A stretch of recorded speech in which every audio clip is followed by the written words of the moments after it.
Guys, ganito sila ka-addict sa football. Ganyan sila dyan, guys. Nauubo ka sila dyan. Minsan, sinisigaw-sigaw pa yan. Ganyan dito, guys. Sa mga kalsada dito, guys, maraming mga ganyan. Tambayan. Parang sisya cafe nila. Habang nanonood ng football.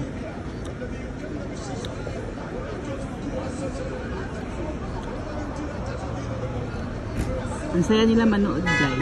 Ganyan yung sakit. Hindi yan sila magkakakilala pero parang akala mo parang magbabarkada na pag nanonood ng ganyan.